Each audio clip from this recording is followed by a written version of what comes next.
अभी जो हम चैप्टर देखने जा रहे हैं वो है इलेक्ट्रिक करंट, मतलब बर्की लॉ। तो इसको समझने से पहले सबसे पहले मुझे समझना होगा कि कोई भी शय जो होती है दुनिया में, कोई भी चीज़ होती है, उसमें प्लस और माइनस के फॉर्म में चार्ज होता है। और चार्ज की जो इकाई होती है उसको हम लोग क्यू से डिनोट करते हैं, चार्ज को क्यू से डिनोट करते हैं।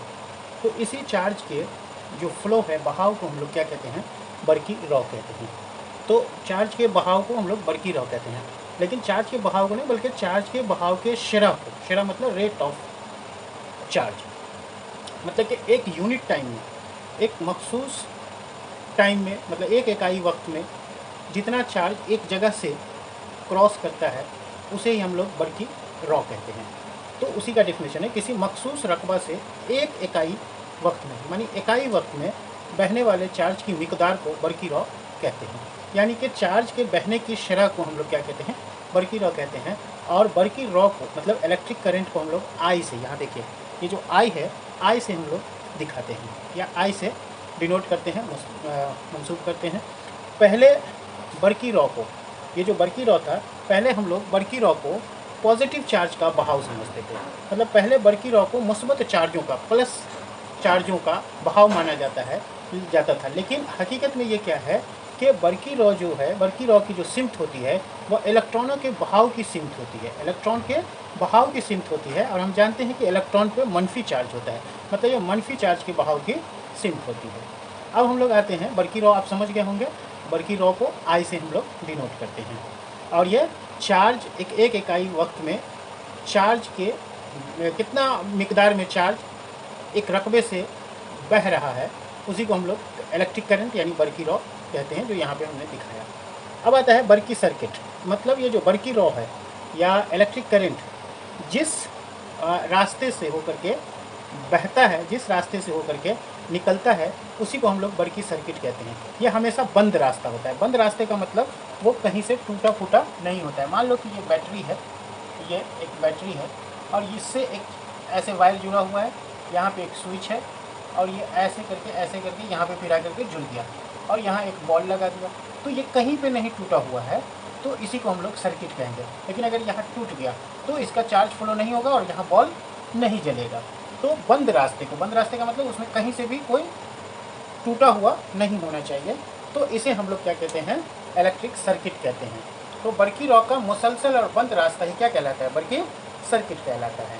अब आते हैं कि जो बर्की लॉ होता है, ये जो आई होता है, इस फार्मूले से, बर्की लॉ का जो फार्मूला है उस फार्मूले से क्या कहता है कि एक रकबे से इकाई वक्त में बहने वाले चार्ज की मिकदार को या चार्ज के बहने की शरह को, शरह का मतलब कि एक इकाई टाइम में कितना चार्ज, एक इकाई वक्त में कितना चार्ज। तो मान लिया कि कुल वक्त हम लोग टी लिया, टी मान लिया 5 मिनट हुआ, 4 मिनट हुआ या 5 सेकंड, 10 सेकंड तक कोई चार्ज बह रहा है, तो 1 सेकंड में कितना चार्ज बहा। तो 10 सेकंड में अगर क्यू चार्ज बहा, 10 सेकंड का मतलब टी टाइम में क्यू चार्ज बहा, तो एक टाइम में कितना चार्ज का बहाव हुआ।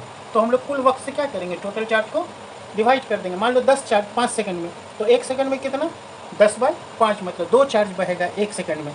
अगर मान लिया कि 10 charge, Q equal to 10 charge, Q charge की संख्या को, तो 5 सेकंड में टाइम इक्वल टू 5 सेकंड, तो 5 सेकंड में 10 चार्ज, तो 1 सेकंड में 10/5 मतलब 2 चार्ज। तो ये जो 2 चार्ज हुआ यही हमारा बर्की लॉ हुआ, बर्की करंट हुआ। तो इसी को हम लोग करंट कहते हैं, I इक्वल टू Q/T कहते हैं। अब चार्ज का, ये जो चार्ज है, चार्ज का SI इकाई क्या कहलाता है, कूलम्ब कहलाता है। कूलम्ब को हम लोग C से दिखाते हैं।